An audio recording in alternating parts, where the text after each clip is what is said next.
يرفع الله الذين آمنوا منكم والذين أوتوا العلم درجات। পৃথিবীতে অনেক মানুষ আছে, আল্লাহ পাক এত সমস্ত মানুষ থাকা সত্ত্বেও আল্লাহ রাব্বুল আলামিন কোরআনুল কারীমে বলেন, তোমাদের মধ্য থেকে যারা ঈমান আনয়ন করে এবং আল্লাহ রাব্বুল আলামিন যাদেরকে কোরআনের ইলম দিয়ে থাকেন, কেবলমাত্র এই দুই শ্রেণীর মানুষকে আল্লাহ রাব্বুল আলামিন তাদের মর্যাদা বৃদ্ধি করে থাকেন। যাদেরকে আল্লাহ পাক ঈমান দিয়েছেন, ঈমানের কারণে আল্লাহ রাব্বুল আলামিন তাদের মর্যাদা বৃদ্ধি করতে থাকেন এবং যাদেরকে আল্লাহ পাক কোরআনের ইলম দিয়েছেন, যাদেরকে উলুল ইলম বলা হয়, যাদেরকে আল্লাহ রাব্বুল আলামিন ঐশী গ্রন্থ আসমানি কিতাবের ইলম দিয়েছে, আল্লাহ পাক বলেন মুমিনদেরকে আর কেবলমাত্র তাদের মর্যাদা আমি বৃদ্ধি করে থাকি। পৃথিবীতে এত সকল মানুষ থাকা সত্ত্বেও আল্লাহ রাব্বুল আলামিন কোরআনের আলেমদের কথা বলেছেন। আল্লাহ রাব্বুল আলামিন কোরআনুল কারীমের আলেমদের মর্যাদা সদা সর্বদা আল্লাহ পাক বৃদ্ধি করে থাকেন। এই জন্যে পৃথিবীতে বহু শ্রেণীর বহু রকমের মানুষ আছে। তারা বিভিন্ন মহলে তাদের বিভিন্নভাবে তাদেরকে মানুষ সম্মান করে থাকে, মূল্যায়ন করে থাকে। কিন্তু তাদের এই সম্মান, এই মূল্যায়ন এটা শুধু বিশেষ মহলেই থাকবে এবং দুনিয়া পর্যন্তই থাকবে। দুনিয়ার পরে তাদের এই মর্যাদার জায়গা থাকবে না। কিন্তু আল্লাহ রাব্বুল আলামিনের কাছে কেবলমাত্র দুই শ্রেণী ব্যক্তির মর্যাদা থাকবে। এক হচ্ছে যারা আল্লাহ রাব্বুল আলামিনের প্রতি ঈমান আনয়ন করে আর যাদেরকে আল্লাহ পাক ইলম দান করেছেন, এই দুই শ্রেণীর ব্যক্তি আল্লাহ রাব্বুল আলামিনের কাছে তারা সদা সর্বদা মর্যাদাপূর্ণ থাকবে এবং কাল কিয়ামতের ময়দানে আল্লাহ রাব্বুল আলামিন সমস্ত মানুষের সামনে তাদেরকে মর্যাদা, তাদেরকে সম্মান দান করবেন। আল্লাহ রাব্বুল আলামিন সমস্ত প্রাণী থেকে মানব জাতিকে উৎকৃষ্ট বানিয়েছেন। এই জন্য মানব জাতিকে আশরাফুল মাখলুকাত বলা হয়। মানুষের মধ্যেও আবার বিভিন্ন শ্রেণীর মানুষ আছে। এমন মানুষ আছে যাদেরকে আল্লাহ রাব্বুল আলামিন তাদের অপকর্মের কারণে বলেছে, তাদের পাপাচারের কারণে আল্লাহ পাক বলেছেন, উলাইকা কাল আনআমি বাল হুম আযাল উলাইকা হুমুল গাফিলুন।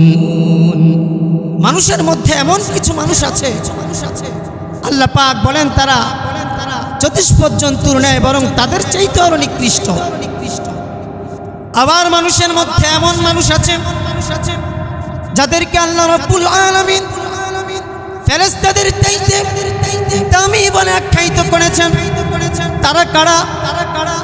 যাদেরকে আল্লাহ রাব্বুল আলামিন ফেরেশতাদের চাইতে দামি বলে আখ্যায়িত করেছেন, এরাই হচ্ছে ওই ব্যক্তি যাদেরকে আল্লাহ রাব্বুল আলামিন ঈমানের মতো দৌলত দান করেছেন এবং ঐশী গ্রন্থ আল্লাহ পাকের আসমানি গ্রন্থ আল কোরআনুল কারীমের ইলম দান করেছেন।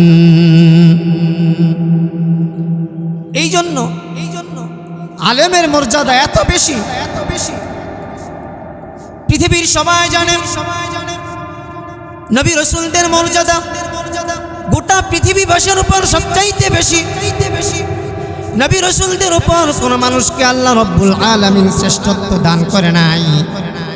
শুনে আশ্চর্য হবেন, আল্লাহ রাব্বুল আলামিন এই নবী রাসূলদের উত্তরাধিকারী বলে আল্লাহ পাক যাদেরকে ঘোষণা করেছেন, তারা তো কোনো ডাক্তার, ইঞ্জিনিয়ার নয়, তারা কোনো জজ ব্যারিস্টার নয়, আল্লাহ রাব্বুল আলামিন কুরআনুল কারীমে তাদের মর্যাদা নিয়ে বলেছেন।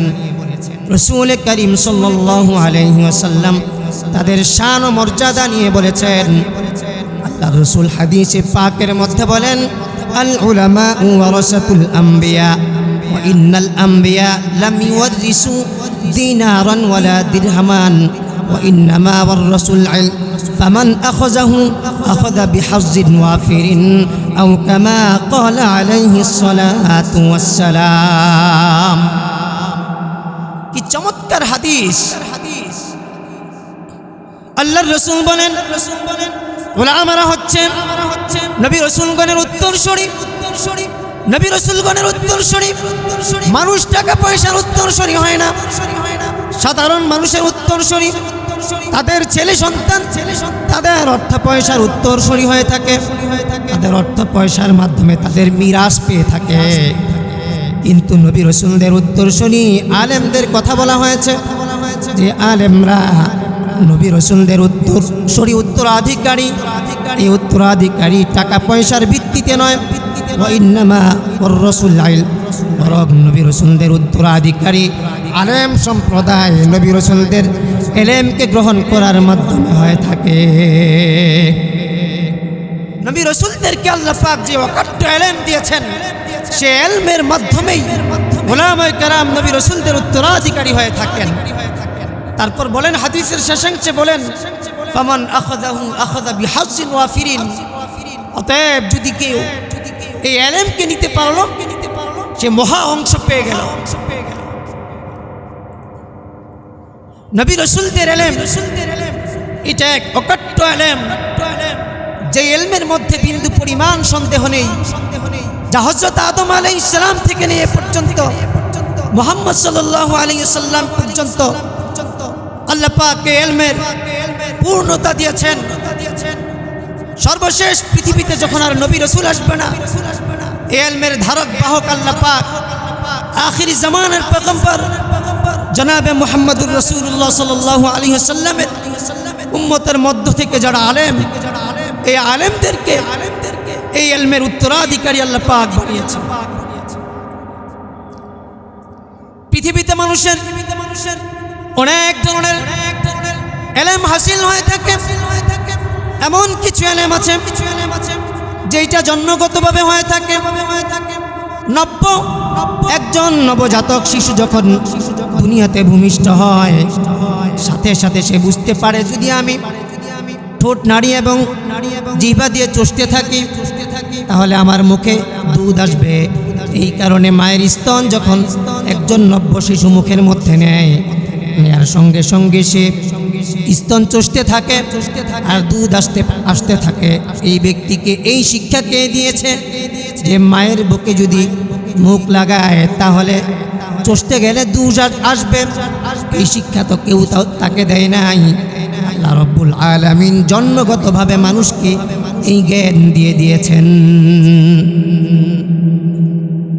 আবার এমন কিছু জ্ঞান আছে, এমন কিছু ইলম আছে যেটা পঞ্চ ইন্দ্রিয়ের মাধ্যমে অর্জিত হয়ে থাকে। একজন মানুষ অনেক জ্ঞান অর্জন করতে পারে পঞ্চ ইন্দ্রিয়ের মাধ্যমে। ত্বক, কর্ণ, জিহ্বা, নাসিকা, চক্ষু, এই সমস্ত যে পঞ্চ ইন্দ্রিয় আল্লাহ পাক আমাদেরকে দিয়েছেন, এই পঞ্চ ইন্দ্রিয়ের মাধ্যমে অনেক জ্ঞান মানুষ অর্জন করে থাকে। হাত দিলে বুঝতে পারে, ত্বকের মাধ্যমে বুঝতে পারে, যেই বস্তুতে স্পর্শ করেছে এটা কি গরম নাকি ঠান্ডা, উষ্ণ নাকি তীব্র ঠান্ডা, এটা অনুমান করতে পারে। শ্রবণের মাধ্যমে বুঝতে পারে আমি কি শ্রবণ করেছি, দৃষ্টির মাধ্যমে বুঝতে পারে আমি কি দৃষ্টি দিয়েছি। ঠিক তেমনিভাবে যখন জিহ্বা দিয়ে চাটে তখন বুঝতে পারে যে এই বস্তু নিয়েছি খাদ্যটি মিষ্টি নাকি তিক্ত। ঠিক এমনিভাবে পঞ্চ ইন্দ্রিয়ের মাধ্যমে মানুষ জ্ঞান হাসিল করে থাকে। তবে আশ্চর্যের বিষয় হচ্ছে এই পঞ্চ ইন্দ্রিয়ের জ্ঞান পর্যন্ত এটা নিশ্চিত কোনো জ্ঞান নয়, কারণ অনেক সময় পঞ্চ ইন্দ্রিয়ের জ্ঞানের মধ্যেও ভুল ত্রুটি হয়ে থাকে। যেমন একজন অসুস্থ ব্যক্তি যদি তার জিহ্বা মিষ্টি জাতীয় কোনো খাদ্য নেয়, এই মিষ্টিটা তার কাছে তিতা মনে হয়, তিক্ত মনে হয়, তাই না? যদি একজন অসুস্থ ব্যক্তি মুখের মধ্যে মিষ্টি নেয়, অনেক সময় তার জ্বরের কারণে মুখের মধ্যে মিষ্টি বস্তু নিয়েছে, কিন্তু এটা লাগে কি, কেমন লাগে? এটা তিতার মতো লাগে। তাহলে এই যে পঞ্চ ইন্দ্রিয়ের মাধ্যমে যেই জানাটা সে জানতে পেরেছে, যেই জ্ঞানটা পেয়েছে, এটার মধ্যে ভুল হওয়ার সম্ভাবনা থাকে। ঠিক দৃষ্টির মাধ্যমে আমরা অনেক সময় একটা জিনিস দেখি, ভুল দেখি, পরে বুঝতে পারি যে আসলে আমি ভুল দেখেছি। আবার মনে করেন একজন মানুষ ট্রেনে উঠেছে, তো ট্রেনে যখন উঠেছে, তো ট্রেনের পাশ দিয়ে যখন রাস্তার গাছগুলো যখন অতিক্রম হয়, আসলে তো গাছ অতিক্রম হয় না, ট্রেন রাস্তার পাশ দিয়ে যখন অতিক্রম হয়, তখন দৃষ্টিকারীর কাছে মনে হয় ট্রেনে যে বসে আছে তার কাছে মনে হয় গাছগুলো দৌড়াচ্ছে। আসলে কি গাছ দৌড়াচ্ছে নাকি ট্রেন দৌড়াচ্ছে? ট্রেন দৌড়াচ্ছে। তাহলে দৃষ্টিশক্তির মাধ্যমে আমি এখানে যে জ্ঞান পেয়েছি, এটা ভুল না সঠিক? ভুল। তার মানে পঞ্চ ইন্দ্রিয়ের মাধ্যমে যে জ্ঞান আমরা অর্জন করে থাকি, এর মধ্যে ভুল হওয়ার সম্ভাবনা আছে। ঠিক তেমনিভাবে বিবেকের মাধ্যমে অনেক জ্ঞান অর্জন হয়ে থাকে। বিবেক দিয়ে মানুষ অনেক কিছু অনুভব করে, কিন্তু বিবেকের জ্ঞানও কখনো কখনো ভুল হয়ে থাকে। এই কারণে দেখবেন একটা বিষয় নিয়ে বিজ্ঞদের মাঝে অনেক সময় মতভেদ হয়, একই বিষয়, কিন্তু এটার ফলাফল রেজাল্ট এক একজন এক একটা বুঝতেছে। যদি জ্ঞানের মাধ্যমে, মস্তিষ্কের মাধ্যমে, বিবেকের মাধ্যমে সব কিছু 100% যদি ধরা যেতে পারত, তাহলে কখনোই মানুষের মধ্যে কোনো বিষয় নিয়ে মতভেদ সৃষ্টি হতো না। কিন্তু আমাদের মধ্যে মতভেদ সৃষ্টি হয়, এর কারণ হচ্ছে আমাদের বিবেক এক এক সময় এক এক ধরনের ফলাফল বের করে থাকে। আবার এমন কিছু জিনিস আছে যে আপনার বিবেক সেগুলো কখনোই আঁচ করতে পারবে না। বিবেকের ঊর্ধ্বে আপনার বিবেক এটার ফলাফল বের করতে পারবে না। এটা স্রষ্টার পক্ষ থেকে যে দিক নির্দেশনা, স্রষ্টার পক্ষ থেকে যে সলিউশন দেওয়া আছে, সেটাকেই অনুকরণ করতে হবে। নামাজ কেন 5 ওয়াক্ত ফরজ, আপনার বিবেক দিয়ে যুক্তি দিয়ে আপনি এটাকে বুঝতে পারবেন না, ধরতে পারবেন না।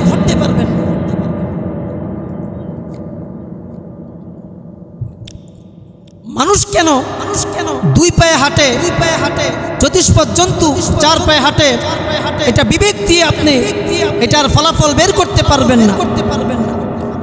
বিবেকের ঊর্ধ্বে অনেক বিষয় আছে যেটা বিবেক দিয়ে হাসিল হয় না। তাইলে আমরা বুঝতে পারলাম অকাট্য জ্ঞান হাসিলের জন্য মানুষের বিবেকও যথেষ্ট নয়। তারপর আরেক প্রকার ইলম আছে, যেটা একজন ব্যক্তি ইবাদতের মাধ্যমে, ধ্যান সাধনার মাধ্যমে আল্লাহ রাব্বুল আলামিন তার মধ্যে যে প্রতিভা আল্লাহ রাব্বুল আলামিন দিয়েছেন, এই প্রতিভাকে বিকশিত করার মাধ্যমে কিছু মানুষের এমন কিছু যোগ্যতা হয়ে থাকে যে তাদের কাশফ এবং ইলহাম হয়ে থাকে। কাশফ এবং ইলহামের মাধ্যমে অনেক সময় মানুষ অনেক জ্ঞান পেয়ে থাকে। তবে এই তবকায় যারা বুঝতে পারে কেবলমাত্র তারাই কাশফ এবং ইলহামের মাধ্যমে অনেক জ্ঞান তারা হাসিল করতে পারে, যেই জ্ঞান সাধারণ মানুষ হাসিল করতে পারে না। কাশফ বলা হয় যেমন কোনো বস্তু, অগ্রিম কোনো বিষয় বা দূরের কোনো বিষয়কে আল্লাহ রাব্বুল আলামিন ব্যক্তির সামনে একেবারে প্রকাশিত করে দেন, তুলে ধরেন, যার ফলে তিনি আগেই বলে দিতে পারেন, যেখানে উপস্থিত নন, অনুপস্থিত জায়গার অনেক কথা তিনি সুস্পষ্ট বলে দিতে পারেন। কারণ আল্লাহ রাব্বুল আলামিন সেই দূরের অস্পষ্ট বিষয়কে আল্লাহ পাক তার সামনে প্রকাশিত করে মেলে ধরেছেন। যেমন হযরত ওমর রাদিয়াল্লাহু তাআলা আনহু মদিনায় খুতবা দিচ্ছেন। হঠাৎ করে খুতবার মধ্যে তিনি বললেন, ইয়া সারিয়াতাল জাবাল, ইয়া সারিয়াতাল জাবাল। হযরত সারিয়া রাদিয়াল্লাহু তাআলা আনহু মদিনা থেকে 1000 মাইল দূরে যুদ্ধে অভিযান পরিচালনা করছেন। পাহাড়ের ওপর প্রান্তে দুশমনরা ছিল, কাফেররা ছিল, তাদের শত্রু দল ছিল। যদি সেই সময় যদি মুসলমানরা যদি সতর্ক না হতো, তাহলে মুসলমানরা যখন ওই প্রান্তে যেত, তাহলে অবশ্যই মুসলমানদেরকে তারা কুচু কাটা করে ফেলতো। কিন্তু আল্লাহ রাব্বুল আলামিন হযরত ওমর রাদিয়াল্লাহু তাআলা আনহুর কাছে কাশফের মাধ্যমে এই বিষয়টি, এই দৃশ্যটি তুলে ধরলেন, যার ফলে হযরত ওমর রাদিয়াল্লাহু তাআলা আনহু, যিনি মদিনায় দাঁড়িয়ে খুতবা দিচ্ছিলেন, খুতবার মধ্যখানে তিনি বলে উঠলেন, ইয়া সারিয়াতাল জাবাল, ইয়া সারিয়াতাল জাবাল। হে সারিয়া, পাহাড়ের সেই পাদদেশ থেকে, অপর প্রান্ত থেকে আপনি বেঁচে থাকুন, সতর্ক হন। যার ফলে সারিয়া রাদিয়াল্লাহু তাআলা আনহু তিনি তার সৈন্যদেরকে নিয়ে সতর্ক হয়ে গেলেন, যার ফলে যুদ্ধে আর তারা পরাজিত হননি। এই সতর্ক বার্তার কারণে তারা যুদ্ধে জয়ী হয়েছিলেন। তখন মদিনার মুনাফিকরা বলতেছে, কি ওমর কি ভণ্ডামি করলো নাকি? হযরত সারিয়া কোথায় গেল যুদ্ধ করতে? সে মদিনা থেকে বলছে, ইয়া সারিয়াতাল জাবাল। হযরত সারিয়াকে সতর্ক করতেছে। মুনাফিকরা এবার বলে, তো মুসলমানদের ওই দল যখন যুদ্ধ থেকে আসবে, আমরা হযরত সারিয়াকে জিজ্ঞেস করবো যে ওমরের কোনো কথা কি আপনি শুনেছেন কিনা? কোন সময় মুসলমানদেরকে অভিবাদন জানানোর জন্য যুদ্ধ থেকে আসলে মুনাফিকরা কখনো যায় না। এবার মুনাফিকরা সবার সামনের কাতারে, আসলে তারা মুসলমানদেরকে অভিবাদন জানানোর জন্য যায়নি, তারা গিয়েছিল যে হযরত সারিয়াকে জিজ্ঞেস করবে যে আসলে ওমরের কোনো ধ্বনি আপনি শুনেছেন কিনা। যদি বলে না, তাহলে তারা হযরত ওমরকে মিথ্যাবাদী সাব্যস্ত করবে। হযরত সারিয়াকে যখন জিজ্ঞেস করলো, হযরত সারিয়া রাদিয়াল্লাহু তাআলা আনহু বললেন, হ্যাঁ, যুদ্ধের ময়দানে আমি হযরত ওমরের সুস্পষ্ট আমি তার ধ্বনি শুনেছি, তিনি আমাকে সতর্ক করেছেন। যার ফলে তার সতর্ক বার্তার কারণেই আমরা যুদ্ধ করে যুদ্ধে জয় লাভ করতে পেরেছি। তো এই যে হযরত ওমরের কাছে আল্লাহ তাআলা 1000 মাইলের একটি দৃশ্য তুলে ধরলেন, এটাকে বলা হয় কাশফ। এটাকে কি বলা হয়? এটাকে কাশফ বলা হয়। আরেক প্রকার এলে মুমিনদের হয়ে থাকে, সেটাকে ইলহাম বলা হয়। কখনো কখনো আল্লাহ রাব্বুল আলামিন সৎ বান্দাদের উপর আল্লাহ পাকের পক্ষ থেকে ইলহাম করে থাকেন।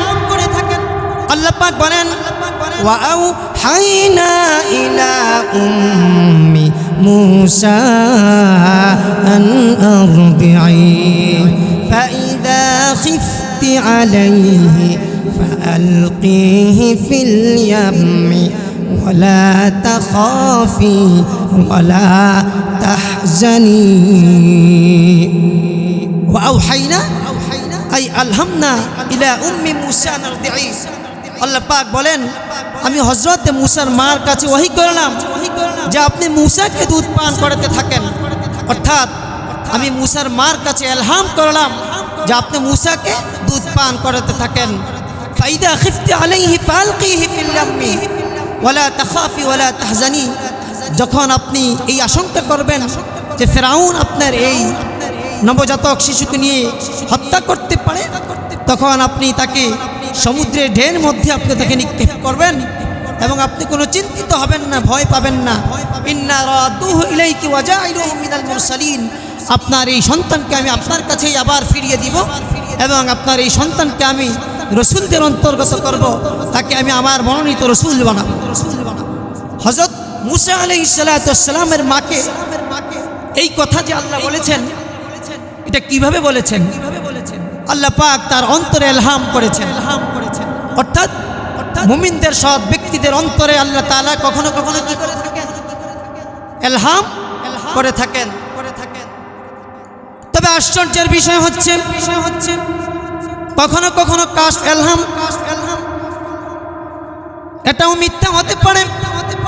কাশফ ইলহাম সংশয় থেকে মুক্ত নয়, সন্দেহ থেকে মুক্ত নয়। কারণ এমন হয়েছে যে যে শয়তানের পক্ষ থেকে শয়তান মানুষকে ইলহাম করেছে। এখন একজন পাপিষ্ঠ ব্যক্তি যে নামাজ পড়ে না, রোজা করে না, সে বলে আমার অন্তরে কিছু বিষয় স্থির হয়েছে, এমন কিছু বিষয় আমার অন্তরে স্থিতি লাভ করেছে।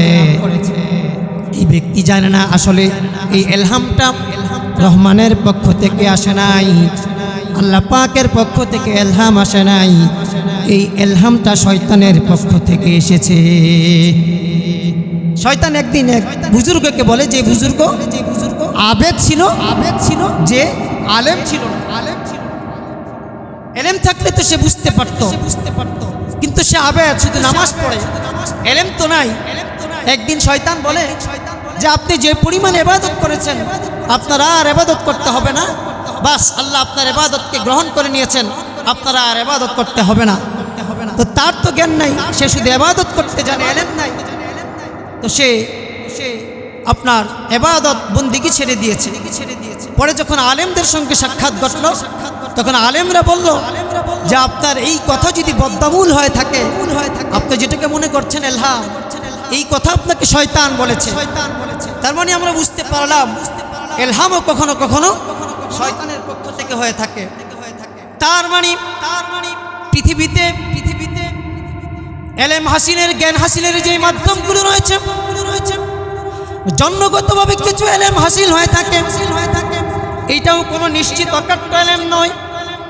পঞ্চ ইন্দ্রিয়ের মাধ্যমে মানুষ যেই জ্ঞান হাসিল করে থাকে, এই জ্ঞান অকাট্য কোনো জ্ঞান নয়, সংশয় থেকে মুক্ত কোনো জ্ঞান নয়। মস্তিষ্কের মাধ্যমে, বিবেকের মাধ্যমে মানুষ যেই জ্ঞান হাসিল করে থাকে, এটাও অকাট্য জ্ঞান নয়। এই জ্ঞানের মধ্যেও কখনো কখনো ভুল হতে পারে, যার ফলে মানুষের মধ্যে মতভেদ হয়ে থাকে একই বিষয়। ঠিক তেমনিভাবে ইলহাম কাশফের মাধ্যমে যেই জ্ঞান মানুষের কাছে হাসিল নয়, এটাও কখনো কখনো ভুল হতে পারে। কিন্তু এমন এক প্রকার এলেম আছে যেই এলেম কখনোই ভুল হতে পারে না, যেই এলেম হচ্ছে অকাট্য এলেম। এই গোটা জমিন ধ্বংস হয়ে যেতে পারে, জমিন মিথ্যা হতে পারে, আসমান মিথ্যা হতে পারে, নবমণ্ডল ভূমণ্ডল মিথ্যা হতে পারে, চন্দ্র সূর্য মিথ্যা হতে পারে, সব কিছু মিথ্যা হতে পারে, কিন্তু সেই জ্ঞান কখনোই মিথ্যা হবে না। সেটা হচ্ছে আল্লাহ পাকের ওহীর জ্ঞান। আল্লাহ পাকের পক্ষ থেকে নবী রাসূলদের মাধ্যমে, নবী রাসূলদের আত্মায় আল্লাহ পাকের পক্ষ থেকে যে ইলম দিয়েছে, এই অকাট্য ইলম কখনোই ভুল হতে পারে না। এই ইলমের মধ্যে কোনো সংশয় নেই।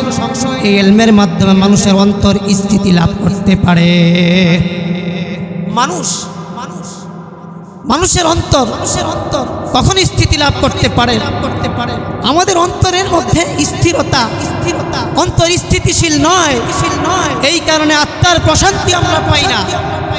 পৃথিবীর কোনো জানার মাধ্যমে, কোনো জ্ঞানের মাধ্যমে আত্মা স্থিতি লাভ করতে পারে না।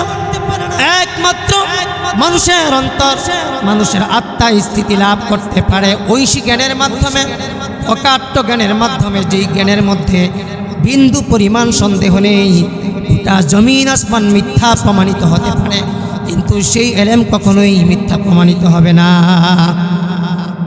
সেই ঐশী এলেম, ঐশী জ্ঞান আল্লাহ পাক নবী রাসূলদের মাধ্যমে আল্লাহ পাক উম্মতে আলেমদেরকে দিয়েছেন।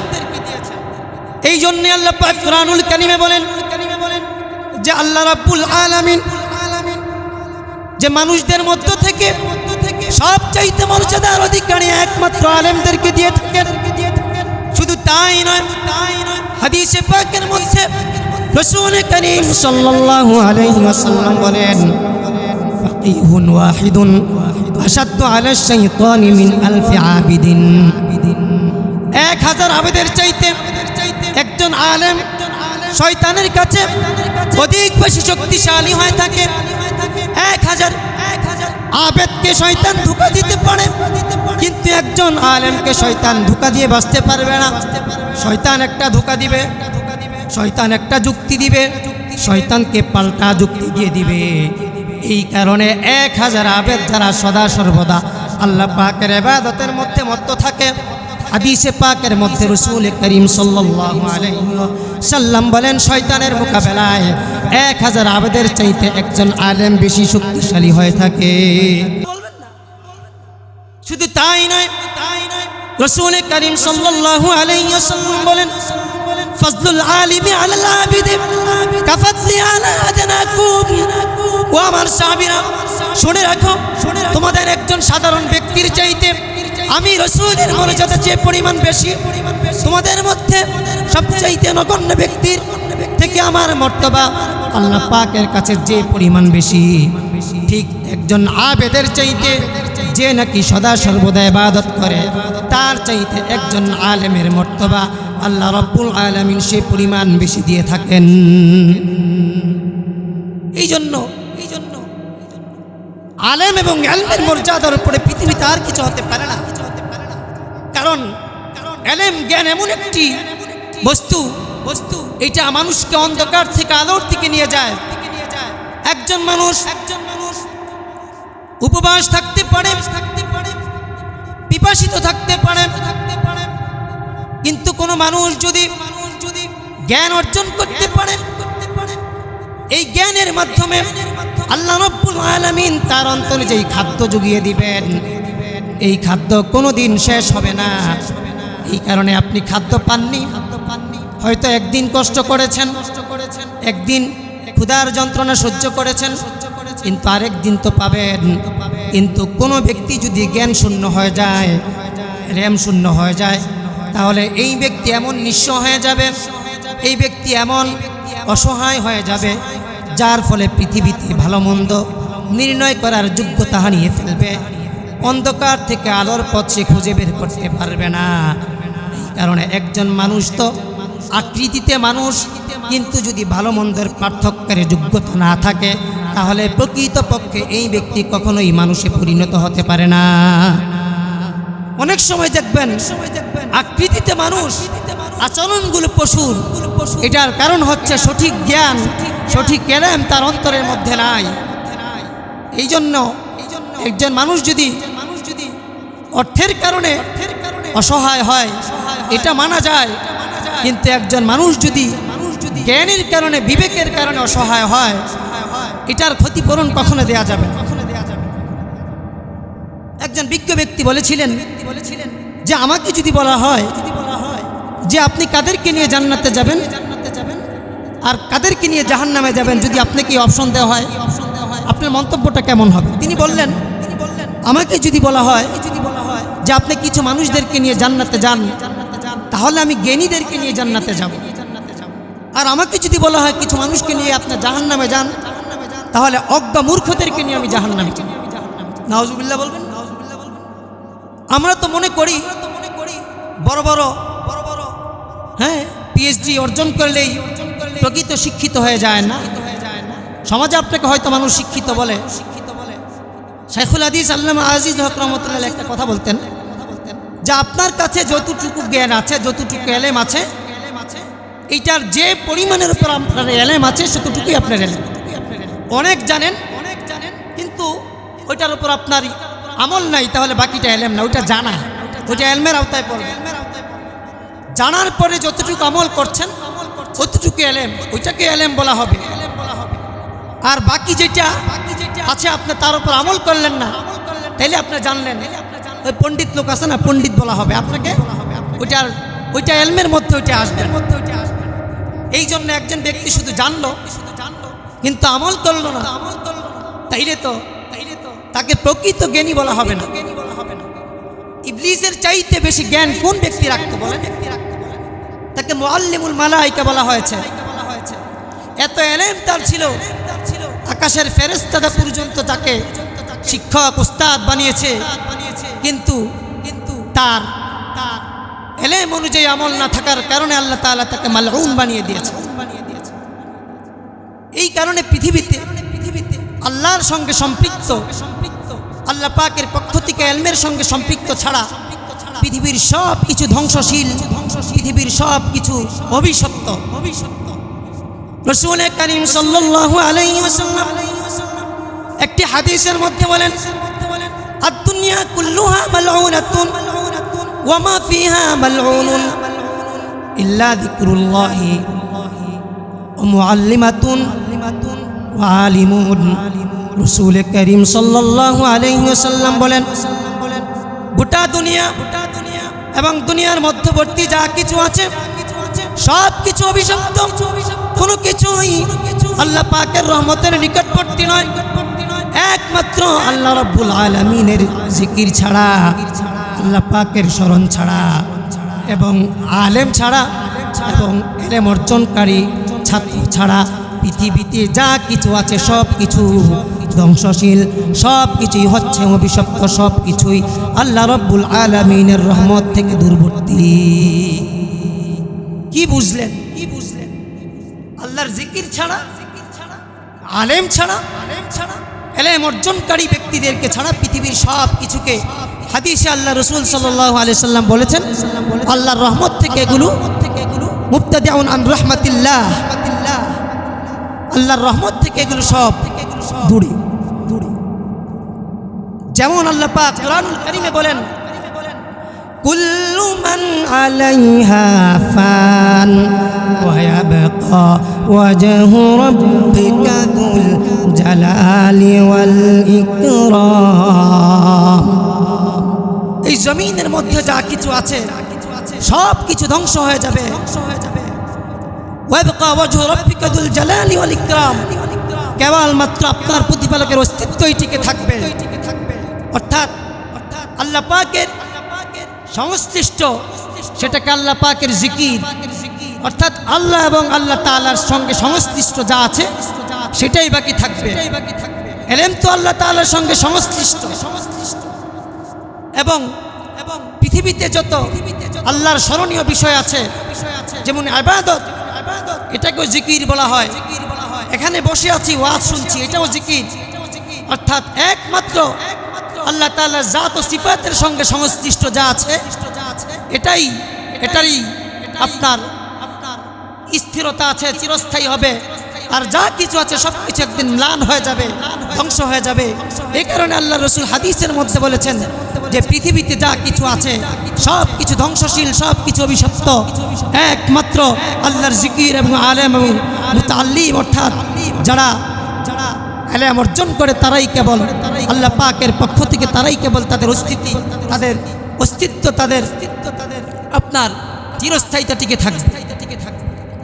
এই জন্য আমাদেরকে বুঝতে হবে যে এলমের মর্যাদা কত বেশি। এলেম সম্পর্কে অজ্ঞ হওয়ার কারণে এলমের প্রতি আমরা গুরুত্ব দিতে পারি না। আমরা জাগতিক আধুনিক জ্ঞান বিজ্ঞান নিয়ে গর্ব করে থাকি, কিন্তু আফসোসের কথা আমরা মুসলমানরা জানি না যে আল্লাহ রাব্বুল আলামিন আমাদেরকে যে ঐশী গ্রন্থ আল কোরআনুল কারীম আমাদেরকে দান করেছেন, এই কোরআন হচ্ছে গোটা পৃথিবীর জ্ঞান বিজ্ঞানের উৎস। আজকে আমরা মুসলমানরা কোরআন রিসার্চ করি না।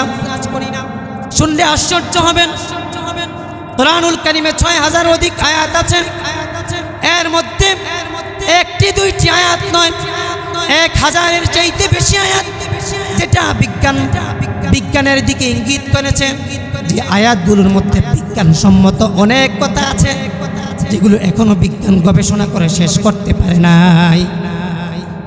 একটা সময় বিজ্ঞান বলতো যে পৃথিবী ঘুরে চন্দ্র সূর্য এটা তার নির্দিষ্ট কক্ষপথের জায়গায় এটা স্থির থাকে। আবার এক সময় বিজ্ঞান বলেছে যে পৃথিবী না, বরং চন্দ্র সূর্য এটা ঘুরতে থাকে। কিন্তু বিজ্ঞান তার থিওরি এক এক সময় এক এক রকম বলেছে, এবং বিজ্ঞানের থিওরি এটা যুগে যুগে পরিবর্তন হয়। কিন্তু আল্লাহ পাক কোরআনুল কারীমে 1400 বছর পূর্বে যা বলেছে সেটা পরিবর্তন এখনো হয়নি, কিয়ামত পর্যন্ত হবে না। তবে আশ্চর্যের বিষয়, বিজ্ঞান বিভিন্ন থিওরির পর সর্বশেষ কোরআনুল কারীম যেই কথা বলেছে সেটা বিজ্ঞান মেনে নিতে রাজি, বিজ্ঞান মেনে নিতে বাধ্য হয়েছে। এখন বিজ্ঞান বলে যে পৃথিবীও ঘুরে, চন্দ্র সূর্য ঘুরে, অথচ এই কথা আল্লাহ রাব্বুল আলামিন জমিনের জায়গায় ঘুরতে থাকে, চন্দ্র সূর্যের জায়গায় ঘুরতে থাকে। আল্লাহ রাব্বুল আলামিন এই কথাটি কোরআনুল কারীমে সূরা ইয়াসিনে 1400 বছর পূর্বেই আমাদেরকে বলে দিয়েছে। আল্লাহ বলেন, আশ-শামসু ইয়ামবাগি লাহা আন তুদরিকাল কমারা ওয়ালাল লাইলু সাবিকুন নাহার ওয়া কুল্লুন ফি ফালাকি ইয়াসবাহুন। আল্লাহ পাক বলেন যে পৃথিবীতে যত গ্রহ নক্ষত্র আছে, গ্রহ উপগ্রহ আছে, সব কিছু আপন নিজ নিজ কক্ষপথে তারা ঘুরতে থাকে। যে স্বীকারোক্তি এখন বিজ্ঞান আমাদেরকে দেয়, বিজ্ঞান আমাদেরকে জানিয়েছে যে প্রাণী জগতের মধ্যেই নারী পুরুষ হয়ে থাকে, উদ্ভিদ জগতের মধ্যে নারী পুরুষ আছে, এটা তো মানুষ চিন্তাও করতে পারে না। বিজ্ঞান এই আমাদেরকে এটা জানাতে পারে না আগে যে উদ্ভিদ জগতের মধ্যেও নারী পুরুষ আছে। এখন বিজ্ঞান বলে যে প্রাণী জগতের মধ্যে যেমন নারী পুরুষ আছে, যেমন আমরা মানুষ, আমাদের প্রাণ আছে, নারী পুরুষ আমাদের মধ্যে আছে। গরু ছাগল, হ্যাঁ, তাদের প্রাণ আছে, তাদের মধ্যে নারী পুরুষ আছে। গাছপালা, এটার মধ্যে নারী পুরুষ আছে। এই কথা বিজ্ঞান আমাদেরকে আগে জানাতে পারে না, এখন বিজ্ঞান এটার স্বীকারোক্তি দেয়। আশ্চর্যের কথা, আজ থেকে 1400 বছর পূর্বে বিজ্ঞান আমাদেরকে যা এখন জানাচ্ছে, আজ থেকে 1400 বছর পূর্বে আল্লাহর কোরআন আমাদেরকে জানিয়ে দিয়েছে যে আল্লাহ পাক এমন কিছু উদ্ভিদ তৈরি করেছেন, গাছ সৃষ্টি করেছেন, যেগুলোকে আল্লাহ রব্বুল আলামিন নারী পুরুষে সৃষ্টি করেছেন। আল্লাহ পাক বলেন, সুবহানাল্লাযী খালাকাল আজওয়াজা কুল্লাহা মিম্মা তুমবিতুল আরদু ওয়া মিন আনফুসিহিম ওয়া মিম্মা লা ইয়ালামুন। বিজ্ঞান আমাদেরকে জানায় উদ্ভিদ জগতের মধ্যে নারী পুরুষ আছে, অথচ আল্লাহর কোরআন আজ থেকে 1400 বছর পূর্বেই আমাদেরকে জানিয়ে দিয়েছেন। আল্লাহ পাক বলেন, সুবহানাল্লাযী খালাকাল আজওয়াজা কুল্লাহা মিম্মা তুমবিতুল আরদু ওয়া মিন আনফুসিহিম ওয়া মিম্মা লা ইয়ালামুন। ওই সত্তা পবিত্র আল্লাযী খালাকাল আজওয়াজা কুল্লাহা, যিনি সব কিছুকে জোড়ায় জোড়ায় নারী পুরুষের সৃষ্টি করেছেন। ওয়া মিম্মা তুমবিতুল আরদ, এবং জমিন যেই সমস্ত গাছপালাকে উৎপন্ন করে, যেই সমস্ত উদ্ভিদকে জমিন উৎপন্ন করে, সেই সমস্ত গাছপালাকেও আল্লাহ রব্বুল আলামিন জোড়ায় জোড়ায় নারী পুরুষে সৃষ্টি করেছেন। আচ্ছা বলেন তো দেখি, কোরআনুল কারীমে আয়াতটি এটা কি এখনের কথা নাকি আজ থেকে 1400 বছর পূর্বে আল্লাহ রব্বুল আলামিন এই আয়াতটি কোরআনুল কারীমে নাজিল করেছিলেন? আজ থেকে 1400 বছর পূর্বেই নাজিল করেছে যে উদ্ভিদ জগতের মধ্যে, গাছপালার মধ্যেও নারী পুরুষ হয়ে থাকে, যেটার স্বীকারোক্তি বিজ্ঞান এখন দেয়। বিজ্ঞান বলে এমন অনেক গাছ আছে যেগুলো আপনার নারী পুরুষ হয়ে থাকে। শুধু তাই নয়, এদের মধ্যে পরাগায়ন ছাড়া ফলমূলও আসে না। কি আশ্চর্যের কথা! গাছের সাথে গাছের পরাগায়ন হয়, এটা ছাড়া গাছের মধ্যে ফলমূল পর্যন্ত আসে না। এই তথ্য আল্লাহর কোরআন বহু আগে আমাদেরকে জানিয়ে দিয়েছে। আল্লাহর কোরআন আমাদেরকে এমন আরো অনেক তথ্য দিয়েছে যেটার স্বীকারোক্তি বিজ্ঞান এখন দিচ্ছে। এবং বিজ্ঞান যত আধুনিক থেকে আধুনিক হবে, আরো যত কিছু আবিষ্কার করবে, মহাবিশ্বের সমস্ত রহস্যময় বিষয়গুলোকে যদি বিজ্ঞান উদ্ঘাটন করে শেষ করে ফেলে, তাহলে সর্বপ্রথম বিজ্ঞান আল্লাহর কোরআনের স্বীকারোক্তি সবার পূর্বে বিজ্ঞান দিবে। আল্লাহ রাব্বুল আলামিন কোরআনুল কারীমে এমন বিষয় আমাদেরকে জানিয়ে দিয়েছেন যে বিষয়গুলো দিন দিন বিজ্ঞান গবেষণা করে বের করছে যা বিজ্ঞান ও গবেষণা করে শেষ করতে পারছে না। একটি বিষয় আল্লাহ রাব্বুল আলামিন আমাদেরকে 1400 বছর পূর্বে জানিয়ে দিয়েছে, মানুষের আঙুলের প্রত্যেকটি মানুষের আঙুলের ছাপগুলো আলাদা আলাদা হয়ে থাকে। এই কথা বিজ্ঞান আমাদেরকে 1800 সনে জানিয়েছে, কেবলমাত্র 200 বছর পূর্বে জানিয়েছে। কিন্তু আল্লাহর কোরআন আজ থেকে 1400 বছর পূর্বেই আমাদেরকে জানিয়ে দিয়েছে যে পৃথিবীতে যত মানুষ আছে সমস্ত মানুষের আঙুলের এই ছাপগুলো আলাদা আলাদা। আল্লাহ রাব্বুল আলামিন সূরা কিয়ামার মধ্যে ইরশাদ করেন, আয়াহসাবুল ইনসানু আল্লান নাজমা ইযামা বালা কাদিরিনা আলা আন নুসাউইয়া বানানা। আল্লাহ পাক বলেন, মানুষ কি ধারণা করে আমি কবর থেকে তার হাড়গুলোকে একত্রিত করতে পারবো না? অর্থাৎ একজন ব্যক্তি যখন মৃত্যুবরণ করে তাকে যখন কবরস্থ করা হবে, গোশতগুলো পচে কেবলমাত্র হাড়গুলো রয়ে যাবে। এই হাড়গুলোকে জমা করে আমি কি তাকে 1000 বছর পূর্বের মানব আকৃতিতে তাকে কি আমি রূপান্তরিত করতে পারবো না? মানুষ কি এমনটি ধারণা করে? বালা কাদিরিনা আলা আন নুসাউইয়া বানানা। আল্লাহ পাক বলেন, আমি আল্লাহর ক্ষমতা শুধু এতটুকু নয়, বরং মানুষকে আমি কবর থেকে এমনভাবে উত্থিত করতে পারবো যে একজন মানুষকে 1000 বছর পর কবর থেকে উত্থিত করার পর সেই মানুষের আঙুলের যেই ছাপ ছিল, এই ছাপগুলো যেমন ছিল 1000 বছর পর মানুষকে যখন কবর থেকে আমি উত্থিত করব, তখন মানুষের আঙুলের ছাপগুলো পর্যন্ত একেবারে অক্ষত থাকবে, যেমন কারো সঙ্গে কারো আঙুলের ছাপ মিলবে না। আল্লাহ রাব্বুল আলামিন এই কথা আমাদেরকে 1400 বছর পূর্বে কোরআনুল কারীমে বলে দিয়েছেন, যেটার স্বীকারোক্তি বিজ্ঞান 200 বছর পূর্বে মাত্র আমাদেরকে জানিয়েছেন। কি বুঝলেন? এই স্বীকারোক্তি, এই কথা, এই গোপন কথা বিজ্ঞান বলেছে 200 বছর হয়েছে। আল্লাহর কোরআন 1400 বছর আগে এই কথা বলে দিয়েছে। আমি আয়াত কয়টা বলবো, শেষ করতে পারবো না। 1000 অধিক আপনার বিজ্ঞানসম্মত, অর্থাৎ বিজ্ঞানের কোনো তথ্য পাওয়া যায় এমন 1000 অধিক আয়াত আছে কোরআনুল কারীমে। তা আমাদের এই কোরআন ইহুদি খ্রিস্টানরা গবেষণা করে, তারা জ্ঞান বিজ্ঞানে তারা এগিয়ে যাচ্ছে, তারা রিসার্চ করে গবেষণা করে আজকে গোটা পৃথিবীকে তাদের হাতের মুঠো তারা কবজায় নিয়ে নিচ্ছে। আর যেই গ্রন্থ আমাদের, এটা নিয়ে আমরা পড়াশোনা করি না, এটা নিয়ে স্টাডি করি না, রিসার্চ করি না।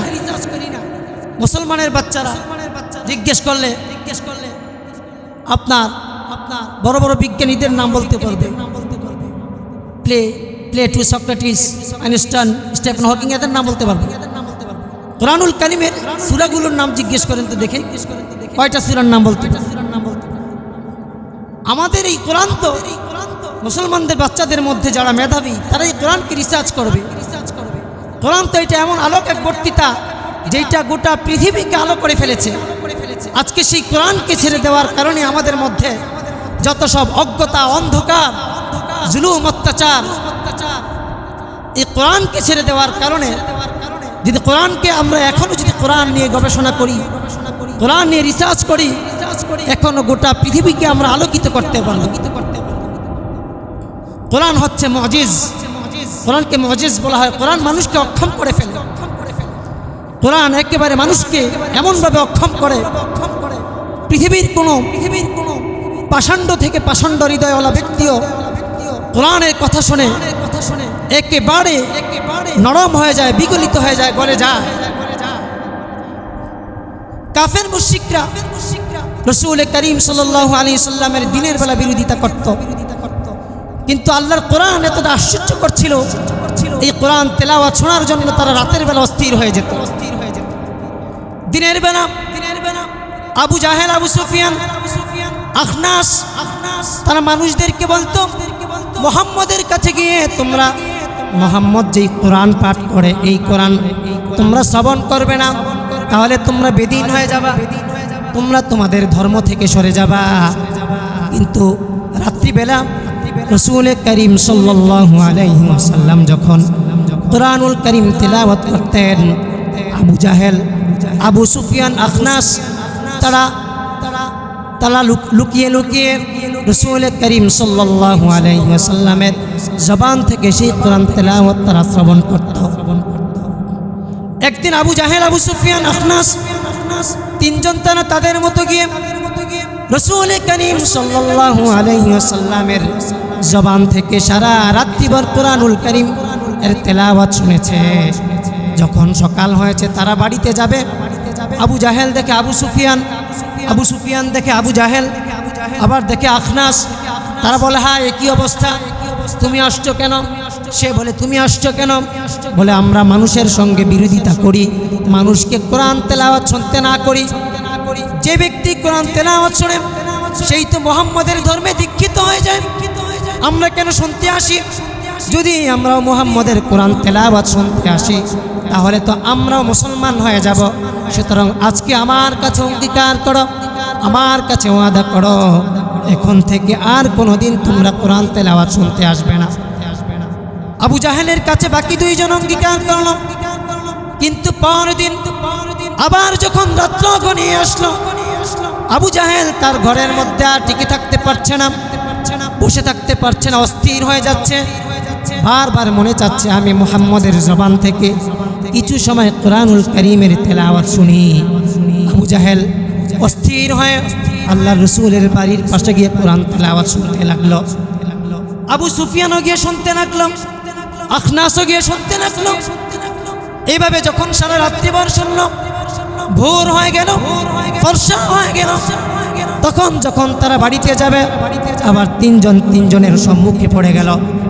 আবু জাহেল বলে, হায় কি অবস্থা আবু সুফিয়ান, তোমাকে না আসতে না করছি? আবু সুফিয়ান বলে, নেতা আপনি তো বলেছেন আসবেন না, আপনি কেন আসছেন? আবু জাহেল বলে, আমি দেখতে আসছি যে তোমাদের মধ্যে কি আবার দেখতে শুনতে আসে কিনা। আবু সুফিয়ান বলে, আমিও তো এটা দেখার জন্য আসছি, আপনাদের মধ্যে আবার কি কেউ শুনতে আসে কিনা। একটু পর আবু সুফিয়ান একটু দূরে নিয়ে আবু জাহেলকে বলে, নেতা সত্যি করে বলবেন, আপনি তো আমাদের থেকে অঙ্গীকার নিয়েছেন মুহাম্মাদের তেলাওয়াত শোনার জন্য আসবেন না, সত্যি করে বলেন তো দেখি আপনি কি জন্য এসেছেন। এবার আবু জাহেল কানে কানে বলে যে আসলে কি বলবো, কারো কাছে বলবি না, আসলে আমি তোদের কাছে অঙ্গীকার নিছি আর কখনো আমিও আসবো না, তোরা আসবি না। কিন্তু এত মধুর করে মোহাম্মদ পড়ে, মোহাম্মদ যখন ঘরের মধ্যে পড়া শুরু করলো তেলাওয়াত, আমি তো আর ঘরের মধ্যে শুয়ে থাকতে পারতেছি না, উতাল পাতাল আমার শুরু হয়ে গেছে। শেষ পর্যন্ত আর থাকতে পারলাম না ঘরের মধ্যে, মনে হইল লুকাইয়া তোদেরকে না দেখে আর তোদেরকে না দেখাইয়া লুকাইয়া কিছু সময় আমি শুনে আসি। তো আবু সুফিয়ান বলল, আসলে সত্যি কথা বলতে আমার অবস্থা হতা। তো দেখেন আল্লাহর কোরআনের আকর্ষণ কেমন ছিল। ওয়ালিদ ইবনে মুগীরা সাহিত্যিক সমালোচক ছিল। মক্কার কাফের মুশরিকরা মনে করল ওয়ালিদ ইবনে মুগীরা সাহিত্যিক সমালোচক, একে যখন আল্লাহর রাসূলের কাছে নিয়ে যাওয়া হয়েছে তারা ভেবেছে যে রাসূল করিম সাল্লাল্লাহু আলাইহি ওয়াসাল্লাম যে ঐশী গ্রন্থ, আশ্চর্যকর গ্রন্থ কোরআনুল কারীম তেলাওয়াত করে, এটার পাল্টা জবাব ওয়ালিদ ইবনে মুগীরা সে তার কবিতা সাহিত্যের মাধ্যমে যে আল্লাহর রাসূল সাল্লাল্লাহু আলাইহি ওয়াসাল্লামকে জবাব দিয়ে দিবে। ওয়ালিদ ইবনে মুগীরাকে যখন নিয়ে যাওয়া হলো, ওয়ালিদ ইবনে মুগীরা প্রথম অহংকারের মতো আল্লাহর রাসূলের কাছে গিয়ে সাহিত্য বর্ণনা করতে লাগলো। রাসূল করিম সাল্লাল্লাহু আলাইহি ওয়াসাল্লাম যখন ওয়ালিদ ইবনে মুগীরাকে কোরআনুল কারীমের 2-4টা আয়াত তেলাওয়াত করে শোনালেন, সঙ্গে সঙ্গে ওয়ালিদ ইবনে মুগীরা তিনি একেবারে নিশ্চুপ হয়ে গেল, চুপ হয়ে গেল। ওয়ালিদ ইবনে মুগীরার জবান থেকে আর কথা বের হয় না, আশ্চর্যান্বিত হয়ে গেল, চুপ হয়ে গেল। ওয়ালিদ ইবনে মুগীরা বলে, আমাকে কোথায় এনেছে তোমরা? এইটা কোনো মানুষের কথা নয়, এটা না গদ্য পদ্য না কবিতা, এটার মধ্যে এমন রহস্যময় কথা লুকায়িত আছে যে কথা মানুষের অন্তরকে ভেদ করে, মানুষের অন্তরকে ছেড়ে ফেলে। যেই কথা যদি কোনো মানুষ দিল থেকে অনুধাবন করে তাহলে এই ব্যক্তির হৃদয় একেবারে চূর্ণ বিচূর্ণ হয়ে যাবে।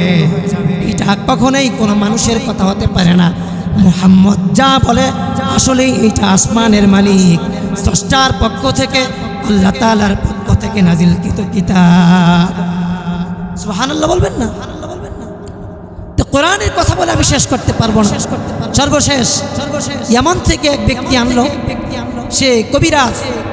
তাকে বললো যে মুহাম্মদ সাল্লাল্লাহু আলাইহি ওয়াসাল্লাম মনে হয় তাকে কি মনে হয় দেব দেবী তার উপর ভর করছে, এই জন্য তিনি এত সুন্দর সুন্দর চমক প্রমোদ কথা বলে, কবিদের মতো কেমন ভাষা যেন বলে।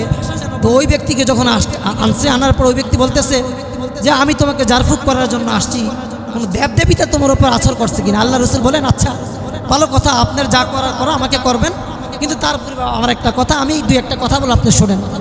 এই কথা বলে আল্লাহ রসুল সাল্লাল্লাহু আলাইহি ওয়াসাল্লাম দুই একটা যখন কোরআনুল কারীম তেলাওয়াত করলেন, এই ব্যক্তি এমন আশ্চর্যান্বিত হলেন এবং এমন হয়ে গেলেন, সে বলল আর একটা মুহূর্ত দেরি করবে না, মুহাম্মদ আমাকে তোমার কালিমা পড়িয়ে মুসলমান বানিয়ে দাও। তে সর্বশেষ একটা কথা বলবো, এই কোরআনের ধারক বাহক যারা, তাদেরকেই আলেম বলা হয়। আজকে আমাদের সমাজে আমরা আলেমদেরকে যথার্থ মূল্যায়ন করতে পারি না। হয়তো এলমের মর্যাদা আমাদের না জানার কারণে, আলেমদের শান মান মর্যাদা আমাদের না জানার কারণে রাসূল করিম সাল্লাল্লাহু আলাইহি ওয়াসাল্লাম আলেমদের শানের ব্যাপারে যেই কথা বলেছেন, যেটা পৃথিবীর অন্য কোনো শ্রেণী, অন্য কোনো প্রকারের মানুষের কথা বলে নাই। হাজারটা আবেদের চাইতে একজন আলেমকে বেশি মর্যাদাপূর্ণ বলেছেন। একজন তালিবুল ইলম ইলম শিক্ষা করার জন্য যখন তিনি ঘর থেকে বের হন, তখন ফেরেশতারা তাদের পায়ের নিচে নূরের পরশ বিছিয়ে দেয়। ওয়া ইন্নাল মালাইকাতা লাতাদাউ আজনিহাতাহা রিদান লিতালিবিল ইলম, যে ফেরেশতারা তাদের পায়ের নিচে নূরের পরশ বিছিয়ে দেয়। এবং শুধু তাই নয়, ওয়া ইন্নাল আলিমা লা ইস্তাগফিরু লাহু মান ফিস সামাওয়াতি ওয়া মান ফিল আরদ হাত্তা আল হাইতানু ফি জাওফিল মা ওয়া হাত্তা আন-নামলাতু ফি হুজরিহা। একজন আলেম যখন ঘর থেকে বের হয় ইলম শিক্ষার জন্য, জমিন আসমানের যা কিছু আছে তাদের জন্য আল্লাহর কাছে তাদের জন্য ইস্তিগফার করতে থাকে, আল্লাহর কাছে তাদের জন্য ক্ষমা চাইতে থাকে। শুধু তাই নয়, আল্লাহ রসুল বলেন সমুদ্রের অতল গভীর তলদেশের মাছ পর্যন্ত এবং গর্তের পিপিলিকা পর্যন্ত আলেমদের জন্য আল্লাহ তাআলার কাছে ইস্তিগফার করতে থাকে। এই মর্যাদা আলেমদেরকে দিয়েছেন। অতএব এলেম তো এটা আল্লাহ তাআলার পক্ষ থেকে আসছে। কোরআনের এলেম, কোরআনের পরিবর্তন নাই কেন? কোরআন এটা মাখলুক নয়। আল্লাহ পাক পৃথিবীতে যা সৃষ্টি করেছেন সব মাখলুক, কোরআন কিন্তু মাখলুক না, এটা আল্লাহর জবান থেকে আসছে। এই জন্য কোরআনকে কালামুল্লাহ বলা হয়, অন্যান্য কিতাবকে কিতাবুল্লাহ বলা হয়, কিন্তু আল কোরআনকে শুধু কিতাবুল্লাহ না কালামুল্লাহ বলা হয়, কারণ এটা আল্লাহর জবান থেকে বের হয়ে আসছে। সর্বশেষ আমি একটা কথা বলে দিব যে এলেম, আলেমদের সঙ্গে আলেম হওয়া বা আলেমদের সঙ্গে সম্পর্ক রাখা ছাড়া কোনো মানুষের মুক্তির উপায় থাকতে পারে না। আল্লাহ রসুল একটা হাদিসের মধ্যে বলেন, কুন আলিমান আও মুতাআল্লিমান আও মুস্তাহিব মুস্তামিআন আও মুহিব্বান ওয়ালা তাকুনিল খামিস ফাতাহলিক। আল্লাহ রসুল সাল্লাল্লাহু আলাইহি সাল্লাম বলেন, হয়তো তুমি আলেম হবে, নয়তো আলেমের ছাত্র হবে, নয়তো আলেমের কথা শ্রবণ করবে। যদি তাও না পারো, অন্তত আলেমকে মহাব্বত করবে, কিন্তু পঞ্চম প্রকারের হবে না, তাহলে তুমি ধ্বংস হয়ে যাবা। পঞ্চম প্রকার কি? সেটা মুহাদ্দিসিনে কেরাম ব্যাখ্যায় বলেছেন, অর্থাৎ কোনো আলেমের সঙ্গে এলমের কারণে শত্রুতা পোষণ করা, আলেমের সঙ্গে আপনার আদাওয়াতি করা, আলেমদের বিরোধিতা করা। এই জন্য আলেমকে ভালোবাসতেই হবে, এটা তার ব্যক্তির কারণে নয়, এটা হচ্ছে তার এলমের কারণে। যদি এলমের সঙ্গে সম্পৃক্ততা কোনো মানুষের না থাকে, হয়তো আলেমকে ভালোবাসবে, হয়তো অন্তত তার কথা শ্রবণ করবে, পারলে আলেম হবে, না হলে আলেমদের থেকে কিছু শেখার চেষ্টা করবে। যদি এইগুলোর মধ্য থেকে, এই পন্থাগুলোর মধ্য থেকে কোনো একটাকেও যদি আমরা অনুসরণ না করি, তাহলে আমাদের ধরা খেতে হবে, আমাদের ভবিষ্যৎ অনিশ্চিত হয়ে দাঁড়াবে। এই জন্য আমি বলবো, আলেমদেরকে সম্মান করতে হবে আমাদের। আমরা যারা পারি, আমার পরিবারে আমার চারজন 3জন সন্তান আছে, একজনকে আমি মাদ্রাসা দিয়ে আলেম বানাই, সে আমার পরিবারকে ভালো রাখবে, সে সমাজকে সুন্দর দিক নির্দেশনা দিবে। হ্যাঁ, আমাদের সেই লক্ষ্যে ইবনে আব্বাস রাদিয়াল্লাহু তাআলা এই মাদ্রাসাটি আপনাদের কদমতলা থানায়, কদমতলা আমাদের এই এরিয়াতে মাদ্রাসাটি আপনার প্রতিষ্ঠা লাভ করেছে। তো আমাদের এই মাদ্রাসায় জাগতিক শিক্ষার পাশাপাশি কোরআনুল কারীমের আপনার যথেষ্ট পরিমাণ দ্বীনি শিক্ষা দেওয়ার জন্য ইনশাআল্লাহ আলহামদুলিল্লাহ এই মাদ্রাসা যথেষ্ট তৎপর আছে। আমি আপনাদের কাছে আকুল আবেদন করব, আমরা এই মাদ্রাসায় যদি পারি আমাদের ছেলে সন্তানদেরকে দিয়ে মাদ্রাসার মধ্যে আমরা পড়াবো। যদি অন্তত তা না পারি আমরা মাদ্রাসার সঙ্গে যোগাযোগ রাখবো, মাদ্রাসায় আসা যাওয়া করব এবং মাদ্রাসার দেখাশোনা করব। মাদ্রাসার কি প্রয়োজন, এই মাদ্রাসা ব্যক্তি কেন্দ্রিক নয়, এটা এলাকার মুরব্বীদেরকে নিয়ে কমিটি শাসিত মাদ্রাসা। এই মাদ্রাসা আপনাদের এই এলাকার সবার মাদ্রাসা।